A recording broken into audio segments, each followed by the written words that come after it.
Nous commençons notre premier conseil municipal par le vote d'une série d'importantes délibérations, notamment celles relatives au budget de notre commune pour l'année 2026. Pour rappel, en année électorale, la commune peut voter son budget jusqu'au 30 avril de l'année, soit après les élections municipales. Il s'agit d'une obligation légale imposée par l'article 52-17-10-8 du Code général des collectivités territoriales, qui fixe l'ossature du budget, la façon de le présenter, et détermine les règles de préparation et de vote de ce budget, le cadre de gestion des dépenses et des recettes, des règles qui nous sont imposées, mais qu'il convient en début de mandat de faire voter à la collectivité, ce que nous vous proposons de faire. Ce point évoqué, j'aimerais aussi d'abord rappeler dans quel contexte nous présentons ce budget. Comme trop souvent, depuis près de 10 ans, nous subissons des contraintes financières majeures imposées par les gouvernements successifs sur nos budgets depuis 2017, qui plombent notre capacité à agir, à faire face aux enjeux structurants de notre collectivité. Il y a d'abord les contraintes sur nos dépenses. Nous subissons de plein fouet l'inflation qui renchérit tous les projets et les coûts de fonctionnement de notre collectivité. Entre le moment où un équipement public est décidé à la construction et son aboutissement, les prix peuvent progresser parfois de 30 à 40%. Et aucune compensation inflation n'existe pour faire face à cela. Nous devons également faire face à de nouvelles règles décidées par le gouvernement qui s'imposent aux collectivités sans compensation et nous coûtent plusieurs millions d'euros chaque année. Telle cotisation qui augmente, telle règle sur la fonction publique qui évolue, au bénéfice des agents, et c'est bien normal, mais au détriment des finances de nos villes, alors que la décision ne nous revient nullement. Il y a également la hausse des taux d'intérêt, notamment liée à la situation financière désastreuse de l'État, qui n'a jamais connu de déficit financier chronique aussi important en temps de paix. Oui, la ville emprunte à un taux qui évolue globalement de la même façon que celui de l'État. Nous payons directement la mauvaise gestion financière de l'État. Des millions d'euros à notre charge, sans que l'on ait décidé de quoi que ce soit, là encore. Par ailleurs, et surtout, nous sommes lourdement impactés sur nos recettes. La dotation globale de fonctionnement versée par l'État pour le bon fonctionnement de la commune continue, là aussi, de baisser encore et encore. Depuis 2017, ce sont plusieurs dizaines de millions d'euros qui ont été retirés à la commune, l'équivalent de la construction de plusieurs écoles. Notre commune voit sa population progresser, avec toujours un niveau de pauvreté important, des besoins sociaux en services publics toujours plus nombreux. Mais malgré ça, l'État continue de baisser son soutien financier à notre commune. Comment peut-on le comprendre? Qu'est-ce qui justifie encore cela? De notre point de vue, absolument rien. Et il s'agit là d'une bataille politique centrale.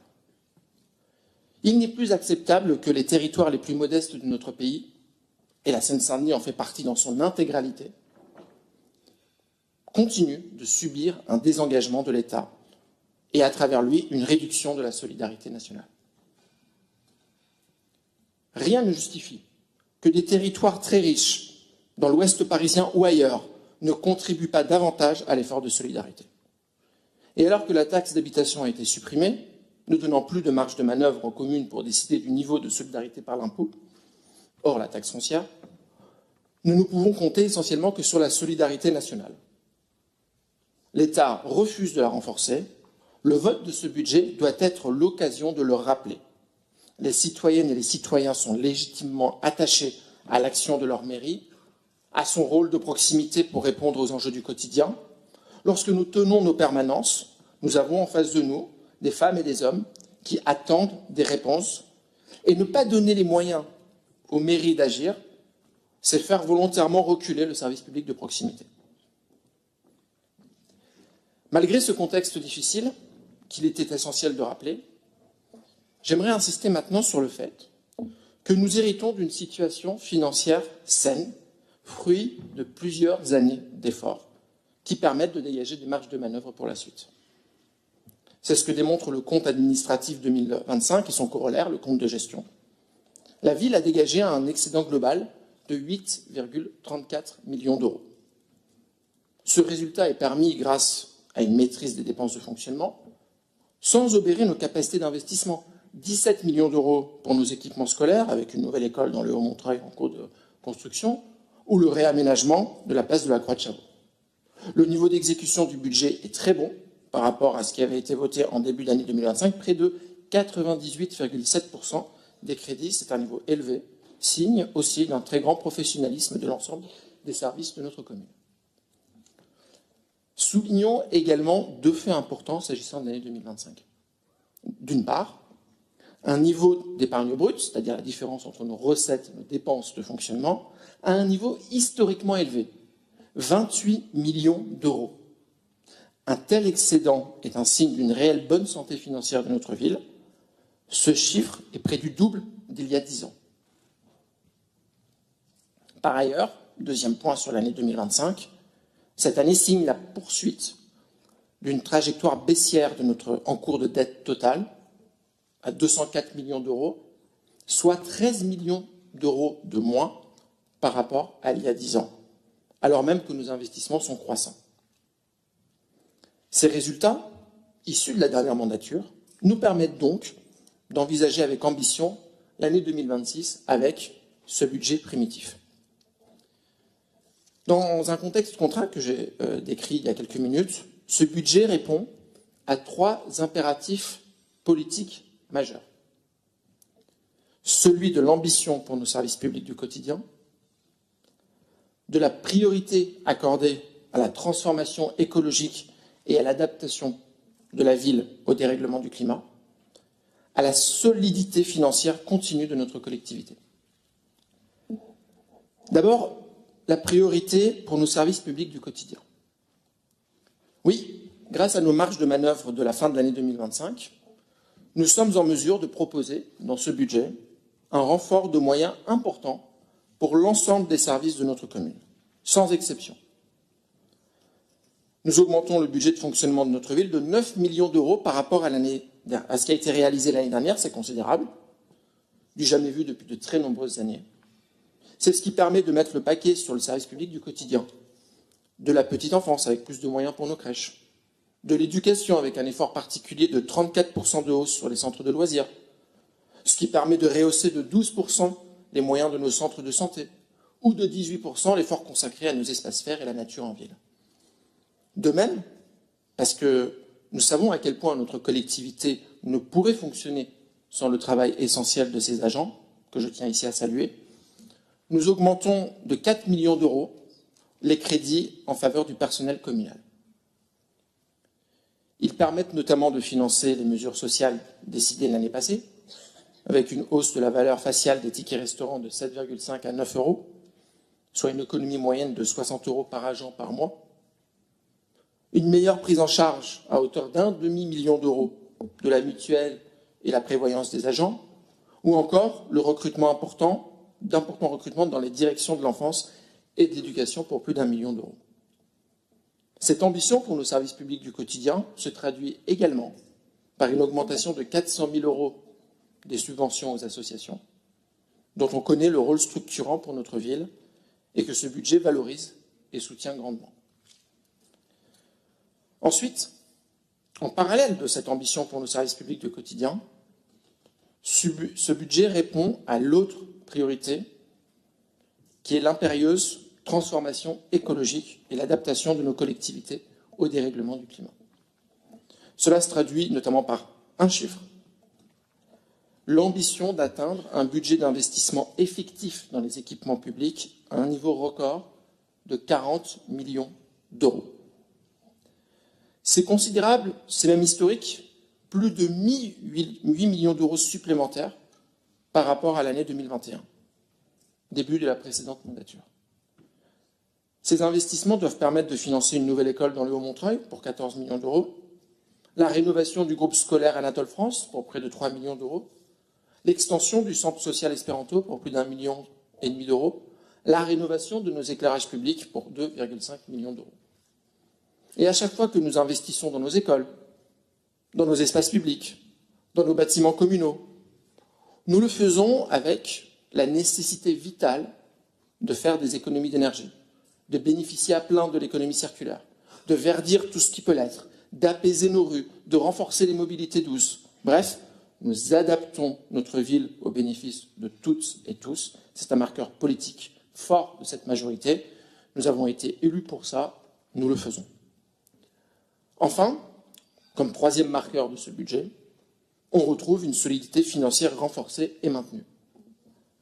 Aucune de ces mesures que j'ai citées, aucun investissement annoncé, ne nécessitera une hausse des impôts. C'est ce que prévoit la délibération numéro 5 sur les taux d'imposition. Alors que la tentation est grande pour certaines collectivités de profiter du début de mandat pour augmenter les taux d'impôt, nous voulons préserver le pouvoir d'achat des Montreuilloises et des Montreuillois et assurer notre sérieux financier autrement. Tout en augmentant les crédits de nos services publics, nous continuons à assurer que chaque euro dépensé est un euro utile. Nous assurons des recherches de financement actifs, notamment pour financer nos investissements avec un niveau de subvention extérieure 3 fois supérieur à 2021. De même, notre dette est saine et stable. Saine puisque l'intégralité de nos contrats de prêt bénéficie de la meilleure note possible. Stable puisque nous prévoyons d'emprunter pour l'année 2026 quasiment l'équivalent de ce que nous avons prévu de rembourser, autour de 20 millions d'euros. Voici donc les 3 marqueurs de notre budget: l'ambition pour nos services publics du quotidien, la priorité accordée à la transformation écologique et l'adaptation de la ville au dérèglement du climat par ces investissements, la solidité financière continue de notre collectivité.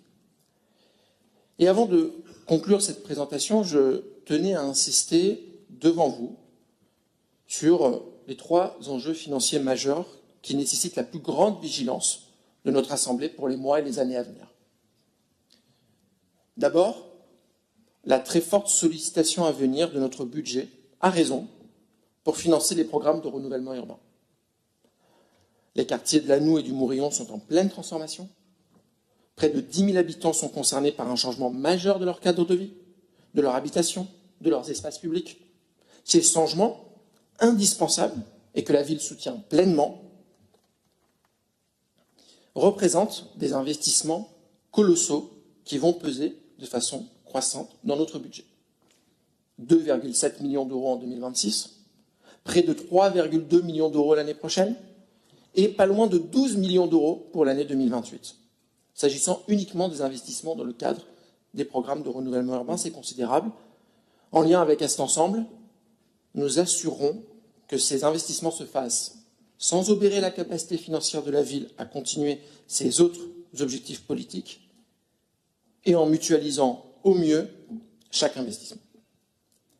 Ensuite, l'autre enjeu financier devant nous, s'agissant de la dette, si elle est stable, je l'ai rappelé, il convient de redire ici que les taux d'intérêt en hausse ces derniers mois que nous subissons vont entraîner le fait que le poids du remboursement de la dette va augmenter dans les années à venir. Nous devons nous y préparer et garder le cap de la solidité financière pour éviter de devoir couper dans les budgets des services publics de façon contrainte. Nous y veillerons. Enfin, et c'est peut-être la principale menace qui pèse sur nous dans un avenir proche, celle d'un risque que dans un an, à la présidence de la République, s'installe une ou un président d'extrême droite ou de la droite illibérale qui imposerait aux collectivités des restrictions totalement insupportables. Nous l'avons dit, le budget des collectivités, celui des villes de gauche, vise la solidarité, la transition écologique, l'investissement dans les quartiers populaires. Tout ce que la droite et l'extrême droite combattent. Nous constituons un bouclier contre les affres d'un monde toujours plus dérégulé. Nous constituons un bouclier pour celles et ceux qui subissent les injustices du néolibéralisme exacerbé, qui pâtissent d'un air de moins en moins respirable. La droite extrême au pouvoir, c'est des subventions supprimées pour le renouvellement urbain et donc l'arrêt des projets. C'est des logements plus chers car sacrifiant l'investissement dans le logement social. C'est des centres de santé contraints de fermer faute de moyens. C'est des personnels en moins dans les écoles faute de crédit.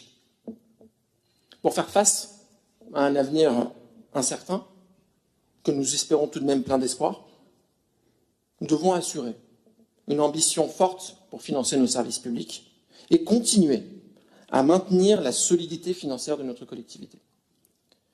C'est par ce chemin que nous arriverons à faire face aux défis devant nous. Et voilà, Montreuilloises, Montreuillois, chers collègues, l'enjeu du vote de cette délibération et notamment du budget 2026, que je vous invite toutes et tous à voter en vous remerciant pour votre écoute. Je mets aux voix le règlement budgétaire et financier. Contre, 1, 2, 3, 4. Abstention. Proposition adoptée. Merci beaucoup. Sur le compte de gestion. Contre. Abstention. Sur le compte de gestion. Très bien. C'est noté.